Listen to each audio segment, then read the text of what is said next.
What's up, fam? It's your boy Demuir here, purveyor of all sounds underground. Thank you for joining me on this YouTube Tuesday, where today we'll be talking about a conversation in 2020 in light of the world's most recent events involving racism, and unfortunately, it's all happening amidst this pandemic. But before we jump into things, what I need from you is that SLC, hit subscribe, like, and comment, and more importantly, hit the notifications bell to stay in tune with the new videos that we have coming. So before I jump into the details of having this conversation in 2020, this is somewhat derived from a number of tweets and posts I've seen over the weekend in response to the obvious documented murder and unfortunate tragedy and passing of George Floyd out in Minnesota.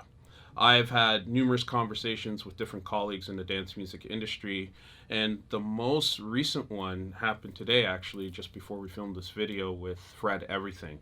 And I was really touched by this because he had posted a tweet about how can we all unify and get together, and I knew what he was inferring. And based on his reach, and it's a point I've been making throughout the weekend and into today, which is Monday, that silence really is an enabler of continuing the same results that we've been getting when it comes to a racist sort of response in our society. All right, so when we jump into, I guess, each other's perspective on the conversations we need to have, I think it's very important to understand the full context and where Black people, and I would say artists who are informed, where they're coming from. And first and foremost is the history as it pertains to electronic music and house music specifically. We need to go back to the event of the disco demolition riot that happened back in Chicago years ago. And it's well documented by these guys, by Vox here. You can check out the video here. And what it documents is the pure annihilation of disco at that time. But the other thing that's important to remember is before that, important contributions were made by Black people that got us to disco. Things like jazz, R&B, funk, as well as blues and rock. Rock groups like Rolling Stones to Led Zeppelin have given their ode and head nods to blues being the thing that has inspired their artistry. So that history is extremely important. And this leads into my next point, which is all of that music comes from a deep place of the Black struggle. Everyone knows the history of, and I would say North America's history and relationship with slavery, essentially importing Blacks from Africa to do the work and lay down important groundwork in terms of being able to develop a country.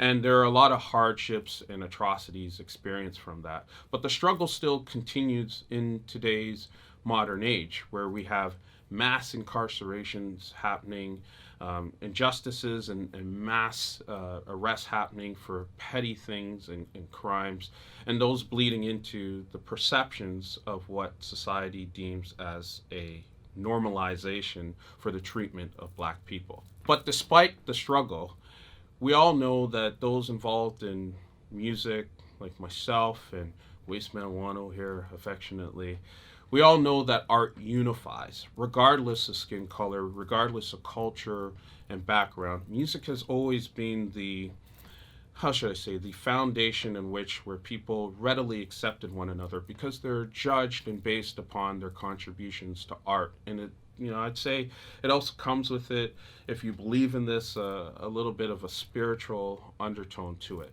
Like groups like Booker T and the MGs, Sly and the Family Stone, not only were they interracial groups and mixed with Black and white, but they also included female leads, like notably in Sly and the Family Stone's group, they had a female of mixed race who was on the trumpet. And at that time, that was considered groundbreaking.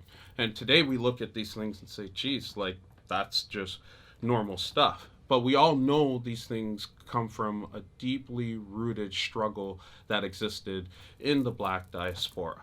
So as a result of this, we know in today's music, as things progress outside of the disco demolition riot, that many people of all nationalities benefit from black music and culture. I can go on for days here, but the most notable is in one of our largest genres, which is hip hop.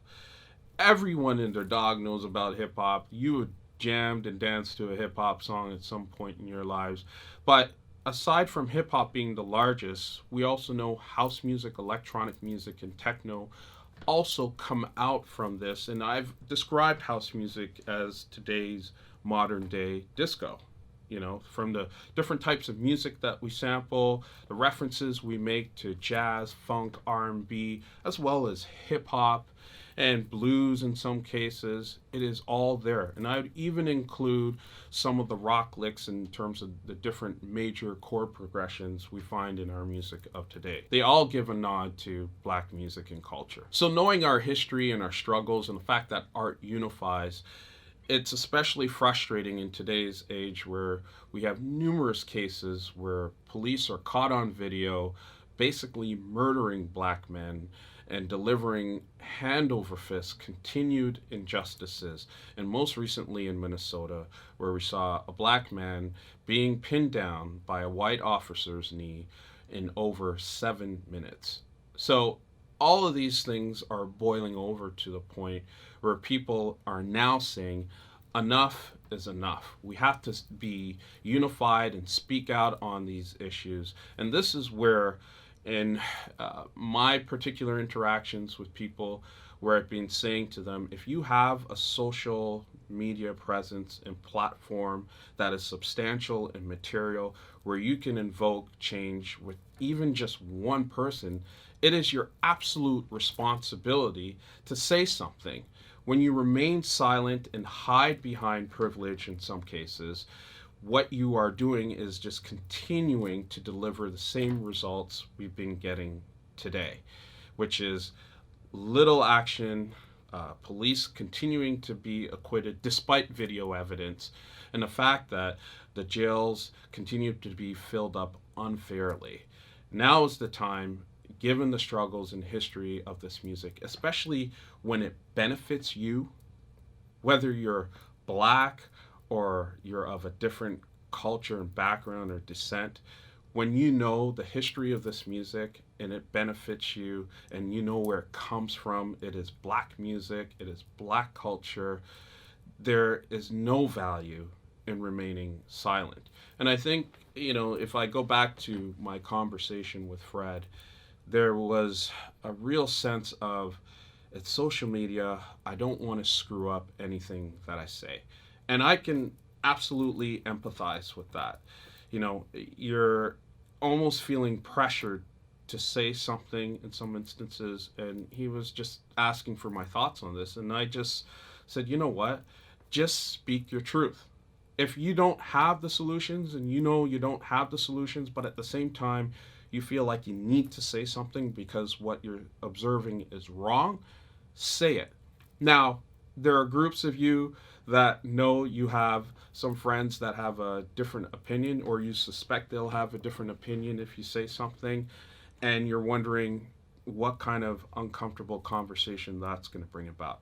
I say that's even more reason why you need to say something. If you have undercover racists hanging out and not saying much, and by you actually voicing your opinion and then you're having these difficult conversations, you will find yourself, when your back's against the wall, that you're going to have to let some relationships go.